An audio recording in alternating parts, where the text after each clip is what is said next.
personas las que están en el poder, pero sigue siendo el mundo de Dios. Dios es el soberano de este mundo. Y Satanás sigue siendo una simple criatura que no puede hacer absolutamente nada sin el permiso de Dios. Así que Dios es el soberano, habíamos visto. Después vimos cómo Dios hace un lugar, un jardín, donde pone a Adán y Eva y da el mandato de que no debían comer, que comía otros mandatos más, pero específicamente no debían comer un árbol, el árbol del bien y del mal. Ahora, fíjense que nosotros habíamos concluido en ese momento que ahí podemos ver el patrón del reino de Dios. Dios es el soberano, Dios es el que gobierna, vemos el pueblo, en este caso era Adán y Eva, y vemos un lugar que Dios los pone ahí para que puedan disfrutar todos juntos, ¿no? Unas relaciones perfectas entre Dios y el hombre, entre el hombre y la mujer, entre el hombre y la creación, todo era perfecto, ¿no?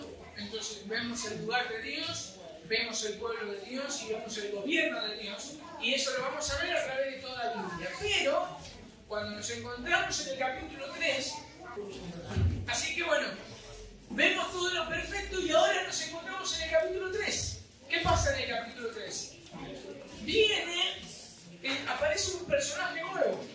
Este personaje que se introduce en el relato de Génesis es una serpiente que habla. Es interesante, ¿no?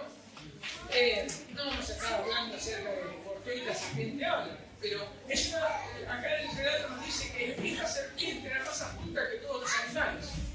Entonces lo que pasa acá, en el primer lugar que nosotros vemos, es ¿quién es esa serpiente? ¿Quién es esa serpiente? ¿Por qué esa serpiente habla? ¿Qué es lo que está sucediendo? Y si nosotros lo vemos en el capítulo de Génesis, en el capítulo 3, y vemos en el Antiguo Testamento, no nos dice nada, absolutamente nada acerca de la serpiente.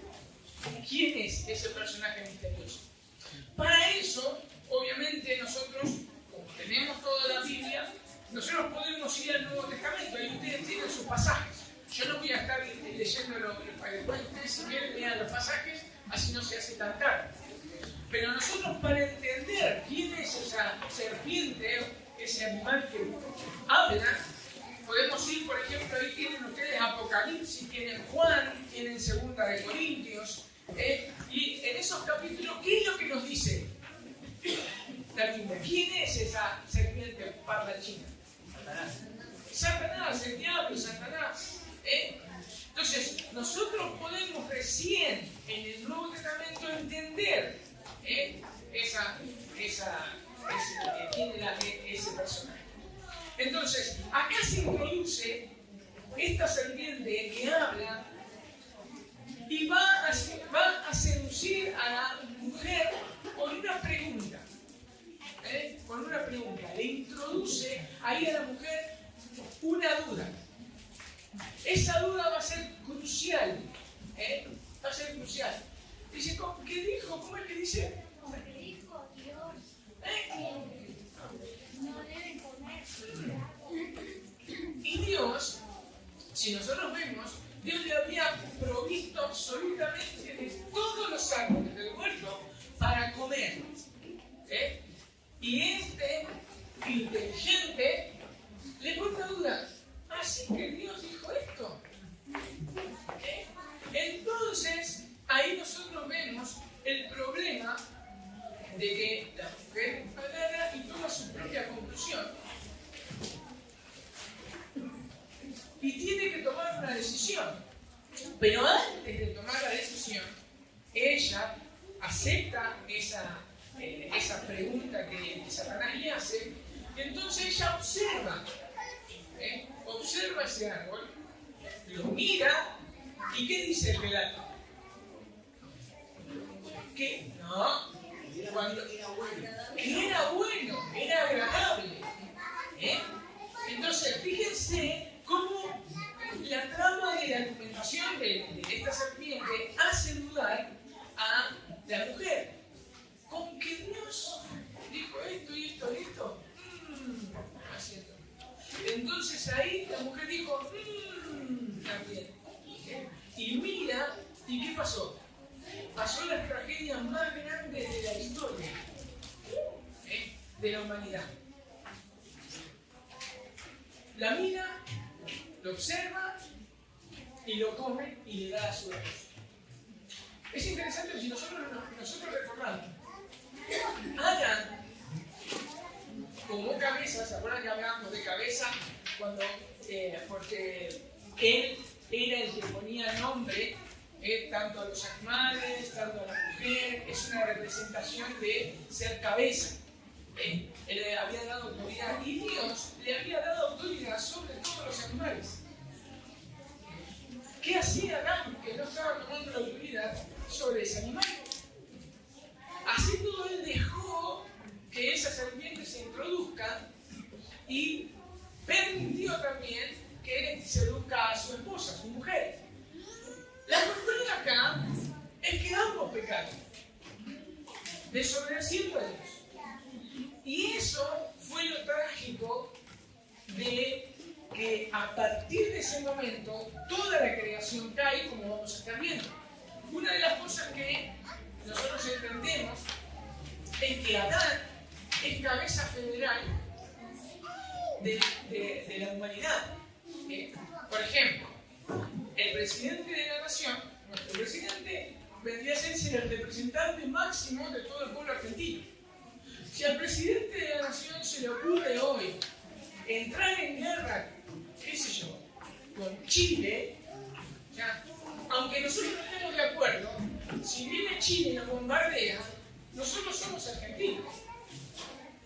Ya, y la cabeza federal, la cabeza que es el presidente, que representa a todos los argentinos, él toma la decisión por nosotros y en consecuencia nosotros caemos también. Eso es lo que pasó con Adán y Eva. Cayeron ellos y caímos todos nosotros. Por eso es la tragedia universal del ser humano. Como el pecado comienza a partir de ahí, como vamos a ver, comienza ahí a correr como agua. Nosotros por eso necesitamos entender bien Génesis 3 al capítulo 11. Porque ahí vamos a ver la decadencia. Ahí nosotros, si no entendemos eso, nosotros no podemos entender el Evangelio. ¿Por qué Dios nos tiene que salvar? Y por eso, Adán y Eva entonces comieron de ese árbol y vino la catástrofe, ¿no? Vino la tragedia final. Ahora la pregunta es, ese árbol, ¿cómo se llamaba?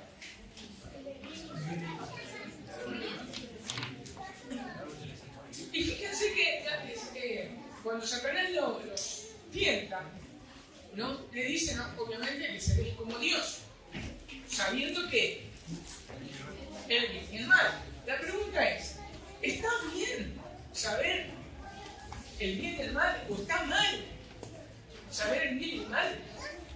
¿Estaba mal saber el bien y el mal? ¿Quién dijo que sí?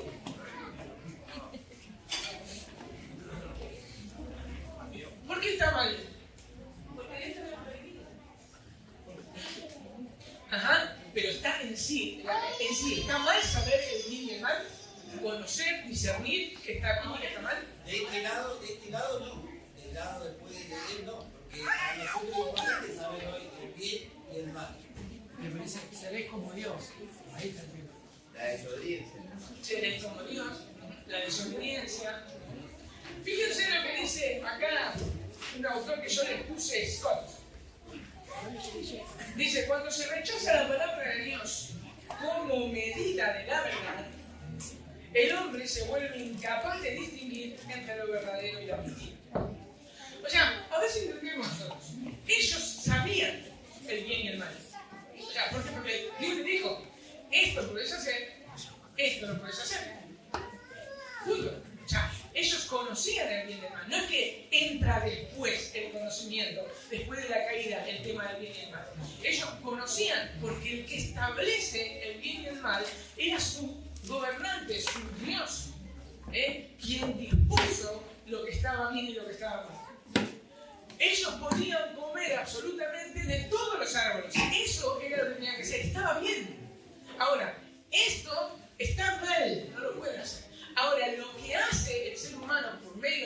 tentación de Satanás es independizarse de Dios. Cuando ellos deciden tomar del fruto que estaba prohibido, del árbol que estaba prohibido, se quieren independizar de Dios. Quieren tomar sus propias decisiones. Quieren ser igual a Dios. Ellos quieren ser sus propios dioses. Es más, ese es realmente, si nosotros escarbamos en el corazón del ser humano, es eso lo que nosotros queremos ser, independientes. Nosotros no queremos que nadie nos gobierne. Nosotros nos resistimos a las leyes por naturaleza. No podemos, no queremos que nadie nos gobierne. ¿Por qué? Porque todavía tenemos ese veneno que ocurrió en el jardín de Edén. Otra de las cosas que ahí después Pablo lo va a estar desarrollando, que Pablo lo va a estar desarrollando ahí en Romanos 11:28, lo que pasa acá es que comenzó la enemistad entre el hombre y Dios. El hombre lo que está haciendo es declararle la guerra a Dios. Por eso me gusta mucho cuando Sugel habla, el pastor Sugel Michelén, cuando habla y predica el Evangelio, él dice: tira tus armas y levanta tu bandera blanca. Porque cuando uno se arrepiente, está haciendo eso, está volviendo atrás. Esto es lo que pasó en Génesis 3. Porque en Génesis 3 lo que pasó es declararle la guerra a Dios. Yo voy a ser independiente. ¿Qué es lo que pasa con los países? Nosotros mismos, en la República Argentina, cuando nos independizamos de España, nosotros agarramos y nos levantamos en guerra para tener una soberanía propia, ser el pueblo argentino. No queremos ser más subordinados de España o cuando quiso venir Inglaterra. Es exactamente lo que pasó en Génesis 3. En Génesis 3, el pueblo de Dios, porque acuérdense que en ese momento el pueblo de Dios era Adán y Eva. El pueblo de Dios se levanta en rebelión contra Dios, se quiere independizar. Y esa es la catástrofe que sucede. Y por eso las consecuencias que comienzan a traer dentro del huerto, lo primero que notamos es que se dieron cuenta ellos. Que estaban desnudos. Es interesante porque la desnudez, eso lo pueden ver también en las guerras, en Samuel, los reyes, lo pueden ver. Que la vergüenza más grande era que cuando eran capturados los prisioneros, muchas veces, no todas, muchas veces, eran desnudados y llevados por todas las calles para que vean su vergüenza. Entonces, lo que ellos vieron, Adán y Eva, era que estaban desnudos delante de Dios. Vieron su inmundicia, no solo ya, vieron adentro suyo lo malo que fue haber desobedecido a Dios. Vieron su culpabilidad, vieron su vergüenza, que no podían esconderse de Dios. Que no podían esconderse. Entonces, eso fue lo primero que observaron. No es que ellos, porque muchas veces ustedes van a encontrar, algunos están de acuerdo, otros no, pero bueno, ya van a encontrar que se avergonzaron de estar desnudos porque se vio el hombre y la mujer desnudos. Ya, y no es una cuestión del hombre y la mujer en ese momento del pueblo de Dios, sino su desnudez es hombre y Dios. Hombre y Dios. Ellos se vieron desnudos delante de Dios. Vieron su vergüenza delante de Dios. Entonces, eso es lo que primero que conocieron. Después, ¿qué más nos dice que pasó en el huerto cuando pecan? Ahí ustedes tienen la hojita, ¿Qué dice? Las relaciones perfectas Terrible. Acuérdense que cuando Dios crea absolutamente todas las cosas, ¿qué hacía Dios en el huerto? Caminaba, se paseaba por el huerto. La relación entre el hombre y Dios era perfecta. Había una relación perfecta entre el hombre y Dios. Por otro lado, después tenemos, ¿qué cosa? Una relación perfecta entre el hombre y la mujer. Él pudo decir cuando la ve, wow, es hueso de mis huesos y carne de mi carne. O sea, esa llamada ayuda idónea, ambos tenían que estar trabajando ahí, expandiendo el huerto. Por otro lado, también vemos que la relación entre la creación y el hombre también se destruye, porque después, como vamos a ver en el juicio, ahora la tierra iba a comenzar a resistirle. Antes no. Ellos podían labrarla y trabajarla y la tierra no se le resistía. Entonces, vemos cómo las relaciones perfectas que tenía el pueblo de Dios en el lugar de Dios, bajo el gobierno de Dios, se quiebran. Se quiebran. Después de ahí, vemos que Dios pronuncia su juicio. Vemos que Dios pronuncia su juicio. Una cosa más, cuando habla de la desnudez y todo eso, que no quiero dejar pasar, fíjense que Dios, cómo vemos esa relación perfecta se rompe, porque ¿qué hace Dios con el hombre cuando peca? ¿El hombre qué hizo?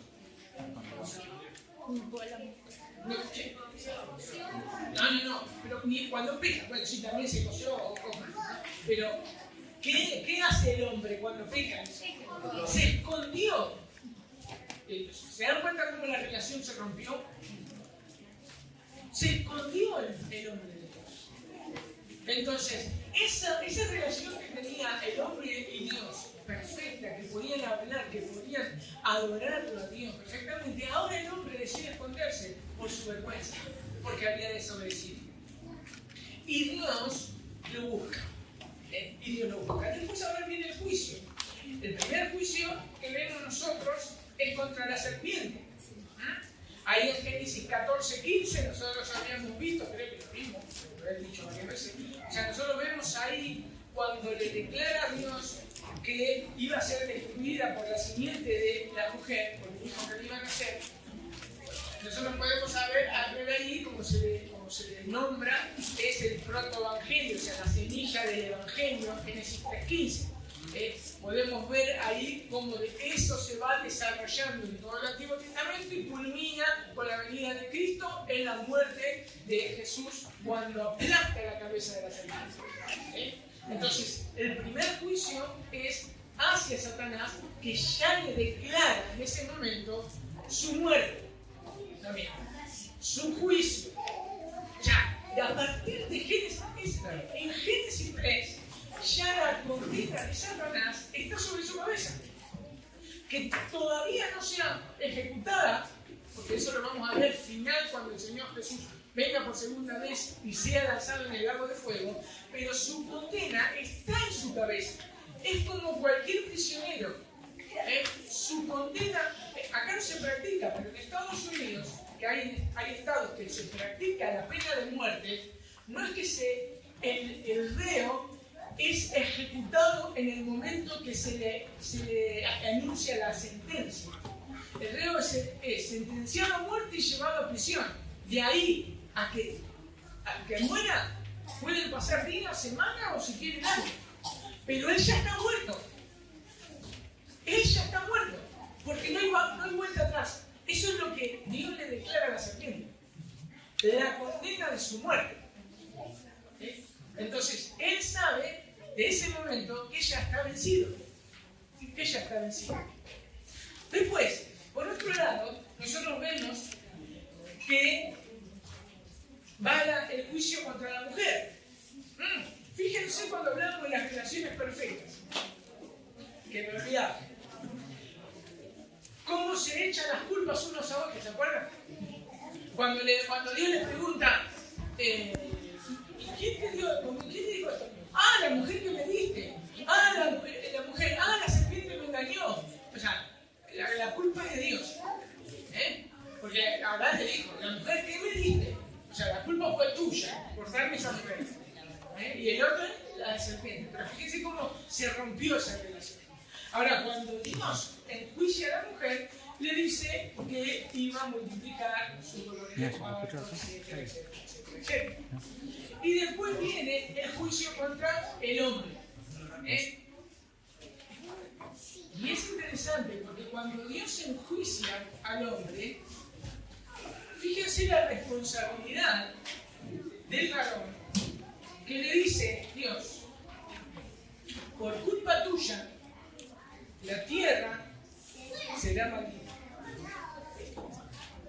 Porque él era el encargado principal de cuidar el huerto.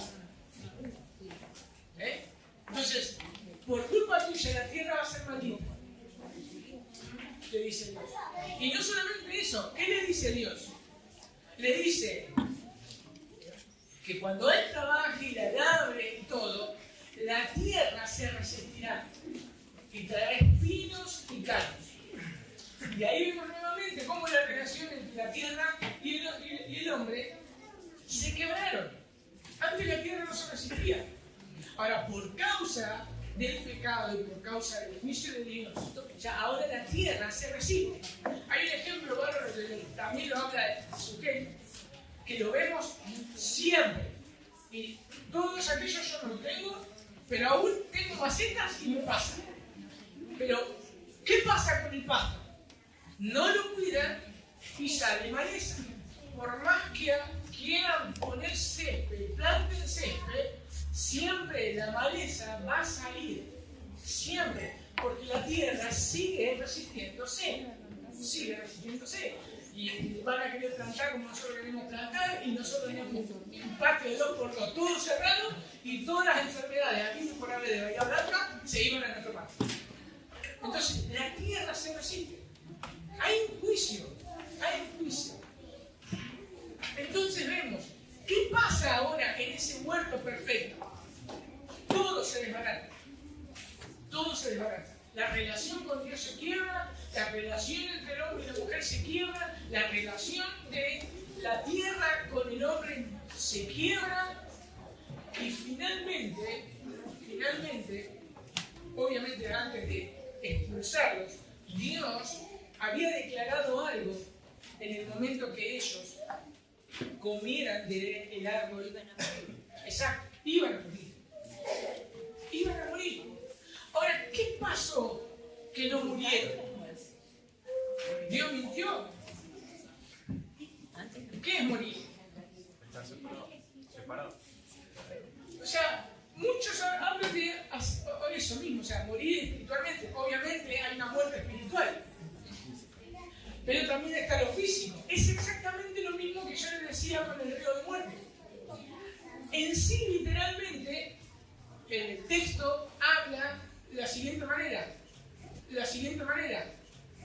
Morirás muriendo. Literalmente sería el texto. Ya, vas a morir. No ahora, vas a morir. Y sabes que vas a morir en cualquier momento. Tu sentencia también es que ya desde cuando se dijo que cuando comían ese árbol iban a morir, ya está la sentencia desde nuestros padres.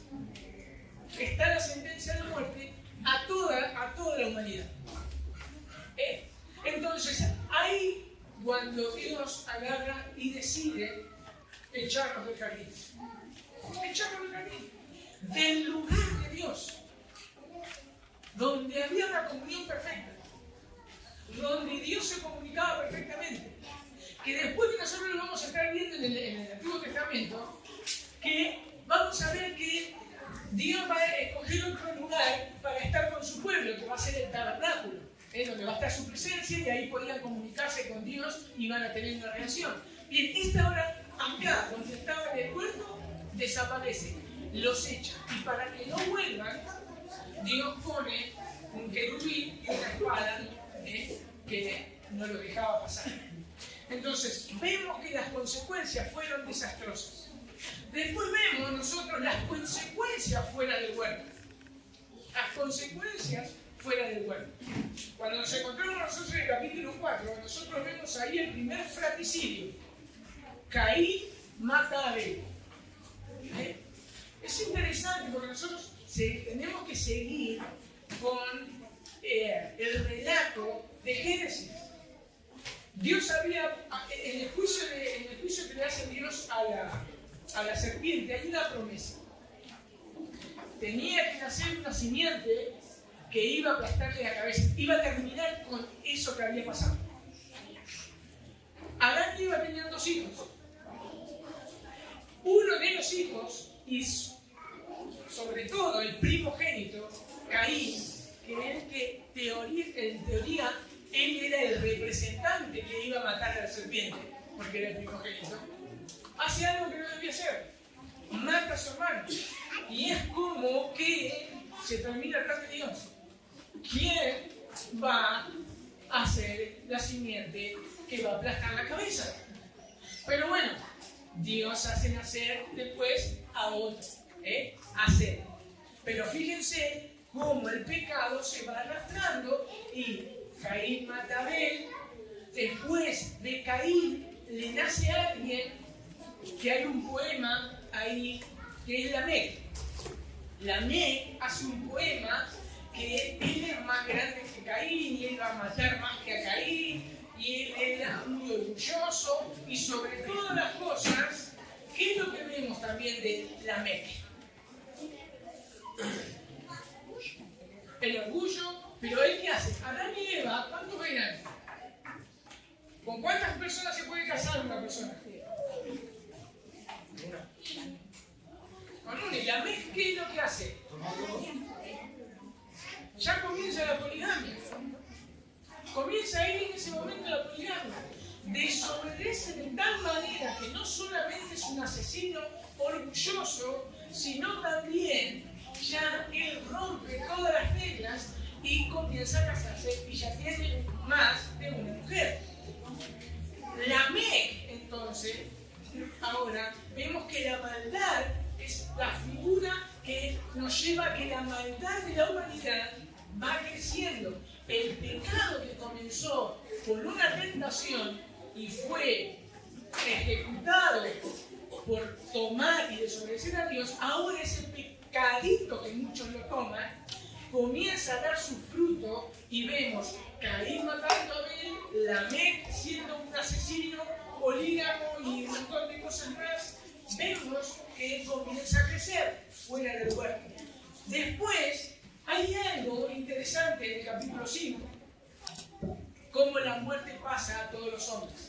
¿Cómo termina cada versículo, o cada 2 versículos? ¿Cómo termina el capítulo 5? En cada versículo. Y murió.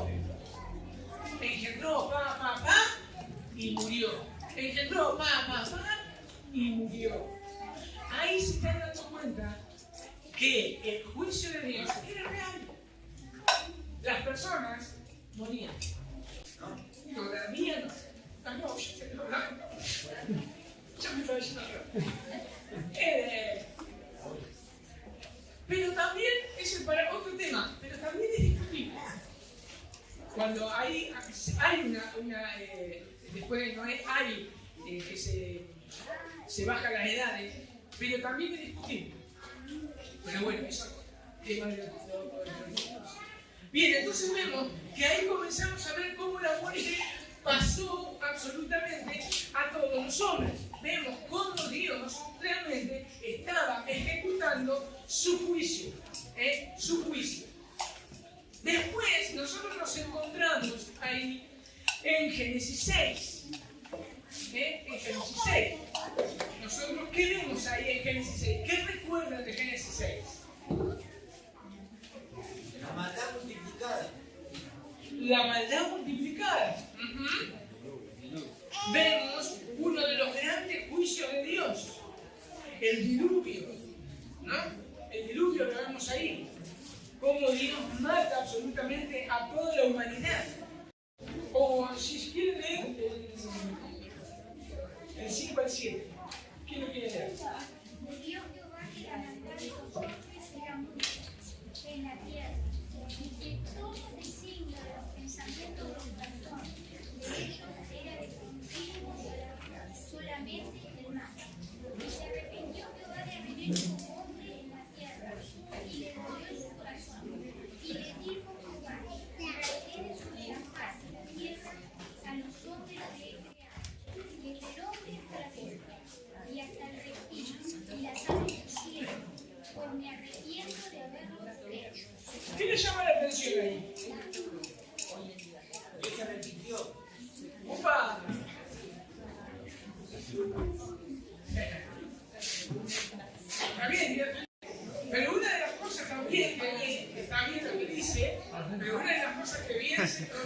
se ve, ¿qué es?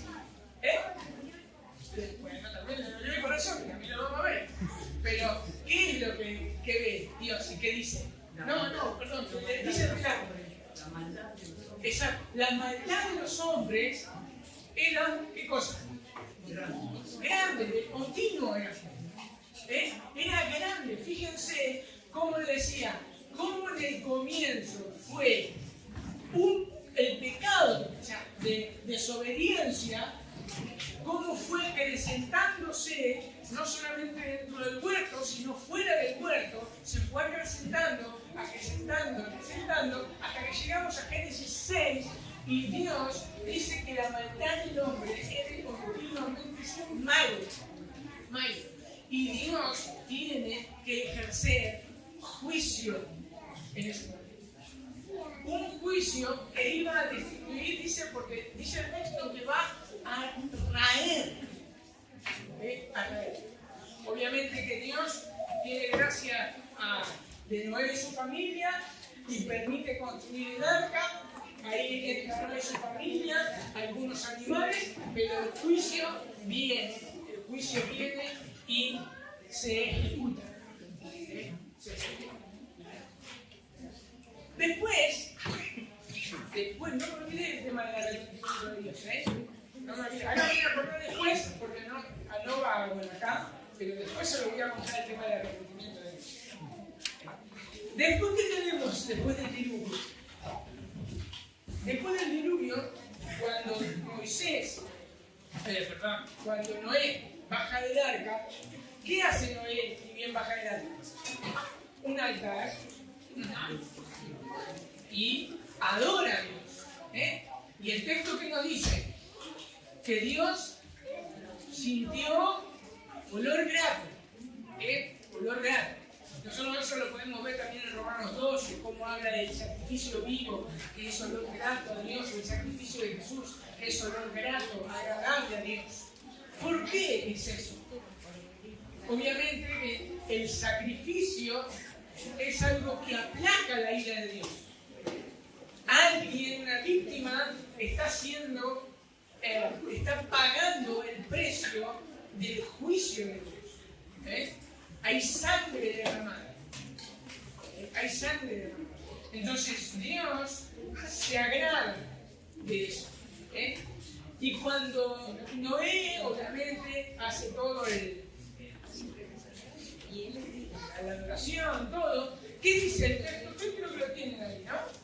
Sí, creo que el 21. Fíjense, a ver, ¿tienen un micrófono para que se vea? Edificó Noé un altar a Jehová y tomó de todo animal limpio y de todo ave limpio y ofreció holocausto al altar. Y percibió Jehová olor grato y dijo Jehová a su corazón: no volveré más a maldecir la tierra por causa del hombre, porque el intento del corazón del hombre es malo desde su juventud, y volveré más a destruir todo ser viviente como él. Fíjense que es interesante lo que Dios dice, ¿no? O sea, a ver, Dios había destruido a toda la humanidad y salvó por su gracia a Noé y su familia. Pero ¿qué dice Dios acerca del hombre?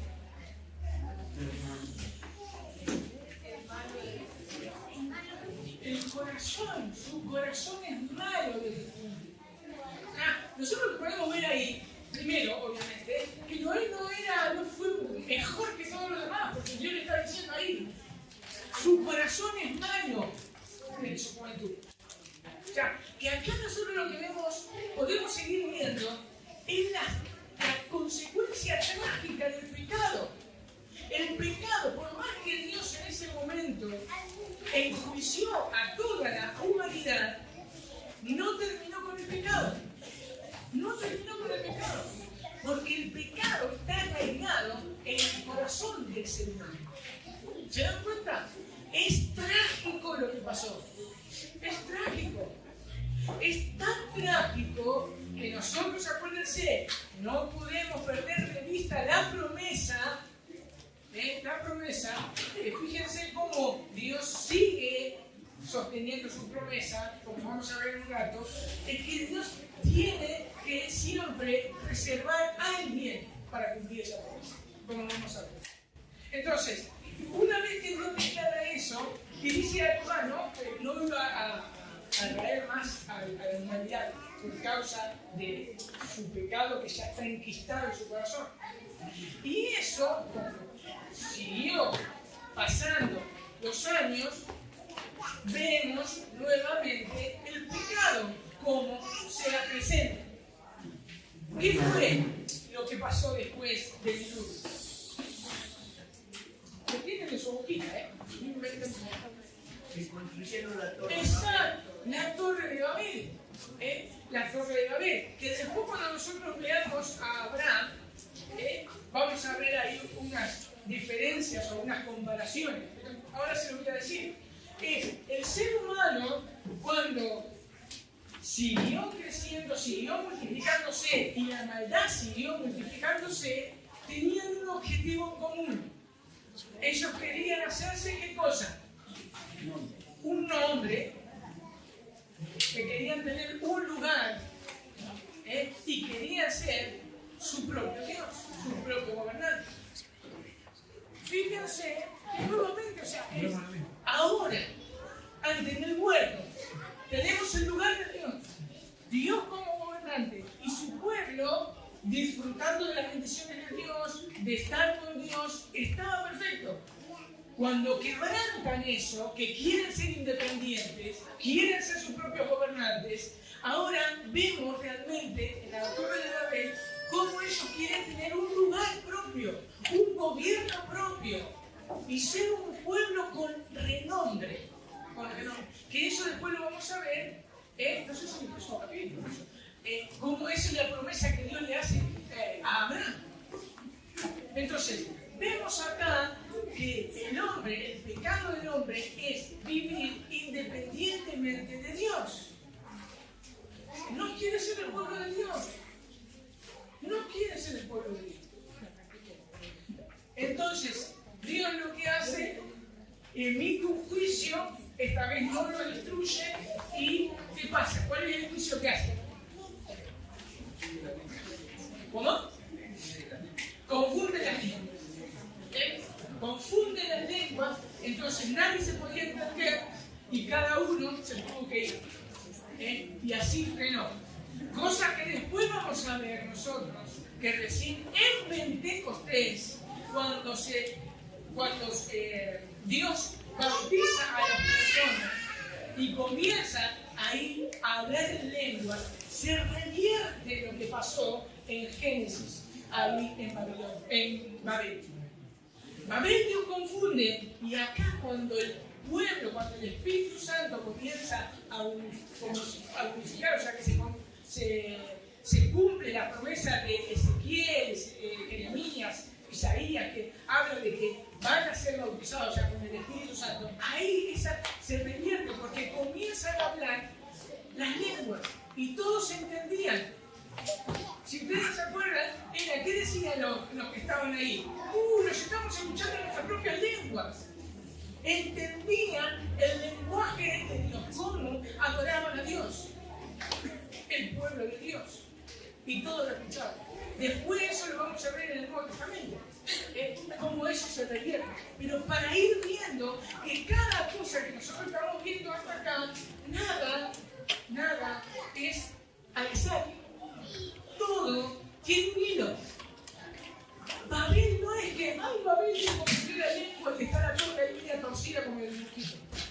No, tiene su propósito. Estamos viendo las consecuencias de la maldad de la humanidad, los juicios de Dios que tuvo que hacer para detenerlos. Para detenerlos. Entonces, hasta acá nosotros vemos todas las consecuencias del pecado. Si nosotros observamos, es todo pálida. Es todo pálido. Porque hay juicio y juicio. Vemos realmente todas pálidas. Pero, como ahí ustedes tienen en sus hojitas, siempre la gracia de Dios estuvo detrás. ¿Cómo se ve la gracia de Dios? ¿Cómo se ve? En primer lugar, nosotros vemos que Dios busca al hombre. Busca al hombre. El hombre se esconde. Ahora Dios busca al hombre. Lo busca. Es su gracia buscando al hombre para una restitución. Dios buscando al hombre. Después, ¿qué vemos en la gracia de Dios? Porque, a ver, siempre acuérdense esto. Génesis 3.15 se tiene que cumplir. Génesis 3.15 se tiene que cumplir. Y si Dios no buscaba al hombre, entonces Génesis 3 nunca se iba a cumplir. Nunca se iba a cumplir. Entonces, vemos ahí la gracia de Dios. Después, ahí vemos la promesa de la simiente de la mujer, que iba a venir una simiente que iba a aplastar la cabeza de la serpiente. Después vemos el cuidado de Dios. Dios viste a la humanidad pecadora. Viste. Ahí obviamente ustedes van a encontrar varias hipótesis que en una de ellas estoy de acuerdo. No se dice específicamente, no dice explícitamente eso, pero dice que Dios los viste con pieles de animales. Entonces podemos ver ahí un sacrificio y ser vestidos. Podemos ver un derramamiento de sangre ahí. Y Dios nos viste a Adán y Eva. No nos deja desnudos. No nos deja con su desnudez. Sino nos viste. Nos viste. Entonces vemos la gracia de Dios en medio de toda la tragedia. Vemos la gracia de Dios. Por otro lado, ustedes ahí tienen, después de eso, es la promesa. ¿Se acuerdan? Caín mata a Abel. La promesa se desbarata. ¿Quién va a aplastar la cabeza de la serpiente? Y Dios en su gracia hace que Adán y Eva conciban a otro hijo, que es por medio de él que va a venir esa simiente. Y debe ser. Es a través obviamente de ser. Después vemos en medio de, ahí en el capítulo 5, donde está el sumo realmente del pecado universal de los hombres, que Dios se arrepiente al haberlos creado. En medio de ese caos, de esa desobediencia, aparece un hombre, Enoc. Y es interesante porque dice que caminó con Dios. 2 veces lo dice. Ahí lo tienen los versículos. Caminó con Dios. Entonces vemos cómo en medio del caos, y eso se aplica para nosotros hoy, en medio del caos que vivimos hoy, en medio del pecado, se puede caminar con Dios. Y vemos algo más, algo precioso. Es que Enoc no vio la muerte, caminó con Dios. Esperanza de nuestra de la resurrección. Entonces, de que no va a haber muerte, o sea, hay un montón de cosas, como Dios, en medio de gran pecado, Dios puede tener una relación con las personas que Él elige. Entonces vemos su gracia nuevamente extendida. Después nosotros vemos, obviamente, está el pacto noéico, pero está también, antes de eso, vemos otra vez la gracia de Dios eligiendo a un hombre llamado Enoc y su familia. Es gracia lo que recibió Noé. Y esa gracia se ve al construir un arca. Los puso ahí para que ellos sean salvados. Para que sean salvados del juicio de Dios. Eso es interesante si quieren enseñar a los hijos. O sea, ese arca es la representación perfecta de Jesús. Porque estamos en Cristo. Nosotros no morimos. Nosotros somos perdonados. Porque Noé y su familia estaban en el arca. Ellos estaban recibiendo la gracia de Dios y no iban a recibir el juicio de Dios que todo el mundo recibió. Eso es gracia de Dios en medio del caos. Es la promesa porque es su creación. Él tenía ya un propósito. de enviar a su Hijo desde la eternidad. Desde la eternidad. Después ahí vemos el pacto noéico. En el pacto, Dios qué le dice en el pacto. ¿Qué es lo que pacta con Noé?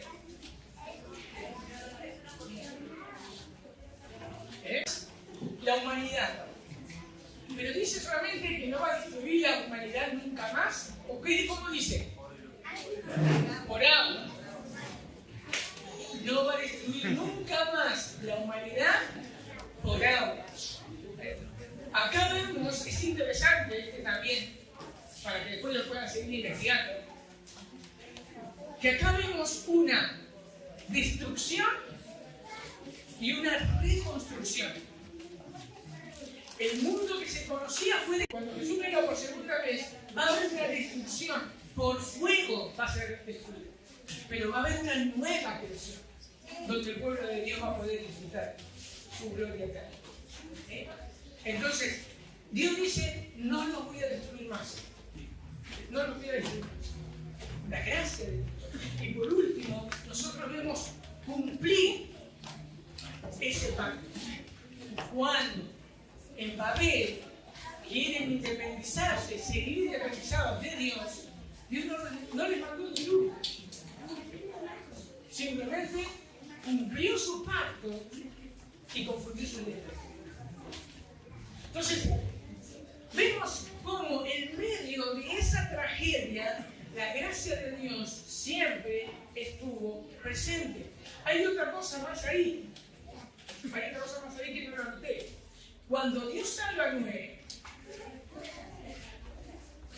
había una persona que tenía que vivir dentro de la familia de Noé. ¿Quién es? No, pero ¿quién es? Hay una familia con nombres. No escuché. Sem. Porque es a través de Sem que se va a cumplir la promesa de Jesús. Entonces, vemos cómo Dios, su plan, no va a fracasar jamás. No va a fracasar más. Según plan, la serpiente tiene que pagar. Y Dios cumplió. Parecía que no con Caín y Abel, pero Dios trajo a Set. Parecía que no cuando la humanidad estaba totalmente alocada. Había un Enoch, había un Noé, llamado a Sem. Y después, como nosotros vamos a ver, que a través de Sem viene la Canaán. Bien, ¿hay alguna pregunta? Hasta acá veo que fue rápido, el paseo. Estoy maravillado de mí mismo. Me autofelicito. ¿Hay alguna pregunta? ¿O será que tengo hambre? ¿Por qué se arrepintió de otro?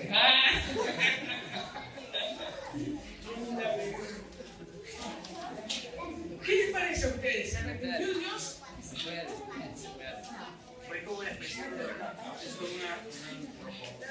Esa. Nosotros tenemos que entender algo, que son los atributos de Dios. Y uno de los atributos de Dios es la inmutabilidad de Dios. Dios no cambia. Y si yo digo que Dios se arrepintió, Dios cambia. Ahora, está bien dicho arrepentirse, porque no podemos decir, está mal introducido, son herejes los que pusieron. No, está bien dicho, porque como decía, es una forma de expresar para que nosotros podamos entenderla. O sea, Dios nunca cambió, el que cambió es el ser humano. El ser humano es el que cambia. Dios es inmutable, Dios es misericordioso y Dios es justo.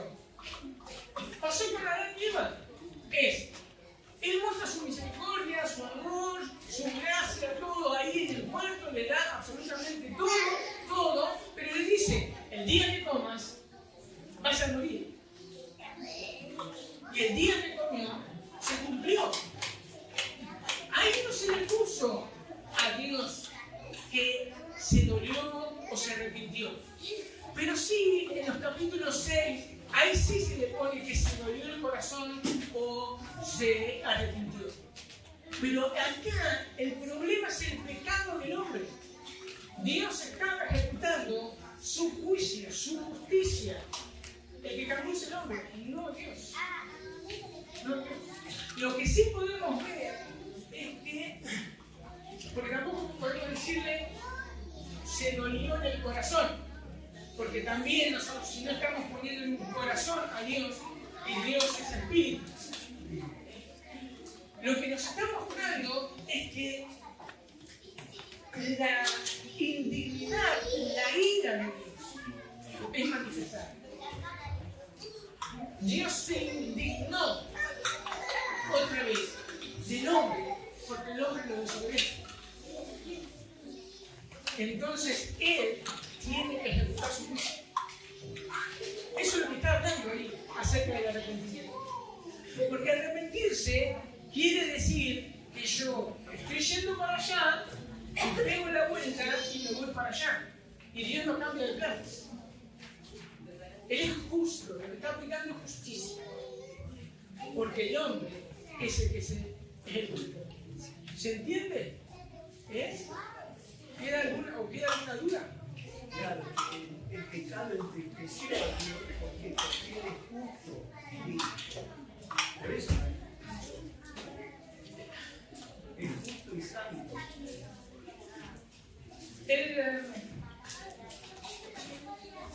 Nosotros eso lo podemos ver en Jesús. Jesús es Dios, obviamente. Pero Jesús tuvo que ser hombre y como hombre nosotros pudimos ver que Él se dolía, Él tenía hambre, Él tenía sed, porque era hombre. Era plenamente hombre y plenamente Dios. Cuando yo lo aplico a Dios, es dificilísimo. A ver, porque nosotros no podemos comprender si no nos explican de esa manera, que Dios se duele, que Dios se arrepiente. No podemos comprender. Porque aparte, cuando nosotros estamos estudiando los atributos de Dios, nosotros tenemos que estudiarlos por separado. Y Dios no tiene los atributos separados. Pero nosotros, nuestra capacidad no nos da. No podemos entender la totalidad de Dios. No la podemos entender. Entonces nosotros, porque somos seres limitados, tenemos que estudiar y decir, vamos a estudiar la misericordia de Dios. Vamos a estudiar la justicia de Dios. Vamos a estudiar. Pero no es que Dios es esto. Dios es. Dios es. Ya. Te vuela la cabeza, pero es así. Ahora, yo tengo que quedarme simplemente con lo que la Biblia me dice. Entonces, Dios lo que aplicó en ese momento cuando dice que se arrepintió es que Él tuvo que aplicar la justicia. No es que está arrepentido de aplicar la justicia.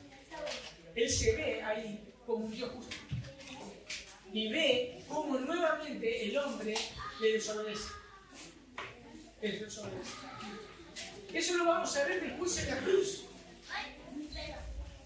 En la cruz se ve, no es que Dios llora cuando Jesús muere en la cruz. Dios queda satisfecho cuando Jesús muere en la cruz. Porque hay una víctima que está pagando por el pecado. Por el pecado. ¿Se dan cuenta? Pero claro, aquí hay una...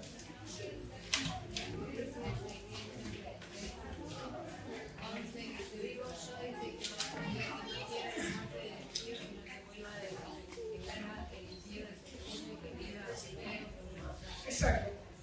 Que dice, no quiero la muerte del impío. Obviamente, porque ahí sí vemos la intención de Dios al crear al ser humano. En Ezequiel 4, en Ezequiel 33. No quiero la muerte del impío, sino que quiere que vuelva. El propósito de Dios cuando creó al ser humano es eso, tener un pueblo que le adore y que este pueblo pueda disfrutar de todas sus bendiciones y sobre todas las cosas disfrutarlo a Él. Ese es el propósito del ser humano. Ese es el propósito del ser humano. Ahora, el ser humano es el Señor que no quiere. Ahora, Él, en base a que su propósito tiene que ejecutar juicio. Tiene que ejecutar juicio.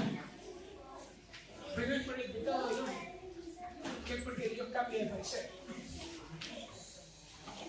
Él sabe que el pecado se tiene que castigar. Listo, él lo cambió. Él lo cambió. ¿Eh? ¿Algo más? También estaba claro que el Señor ya El árbol de la vida también. Fíjense que ahí también vemos gracia. La gracia se ve en que Dios puso un querubín y espada para que el hombre no vuelva al huerto. Eso es gracia. Para que no coman de la Y para que no coman. no iban a recibir el plan de salvación. Porque si comían del árbol de la vida, comete el pecado. el día de hoy, que para nosotros ya no hay salvación, o sea, porque viviríamos eternamente en pecado. Entonces Dios en su gracia pone al querubín y a esa espada para que el hombre no extienda su mano y coma del árbol de la vida. Eso es también gracia de Dios. Lo pueden anotar en el papelito que falta. ¿Se dan cuenta? ¿Algo más que quieran agregar que me olvidé? Porque no se entendió. Que un pacto no anula, digamos, un pacto que decía, Bueno, eso sí, por eso vamos viendo que sí, un pacto no anula el otro pacto, sino que los pactos son podemos decirle, se edifican, se van construyendo. Pero ahora lo que nosotros vemos son dos pactos, el pacto de obras y el pacto de Noé, de la creación. ¿Algo más? ¿Nada más? ¿Entonces oramos? Señor, te damos gracias porque podemos estudiar tu palabra. Gracias, Señor, por tu gracia, tu misericordia, tu amor. Gracias, Señor, porque vemos cómo cumpliste tu palabra. Vemos cómo cumpliste tu palabra en el día de hoy. Y como gracias a la obra perfecta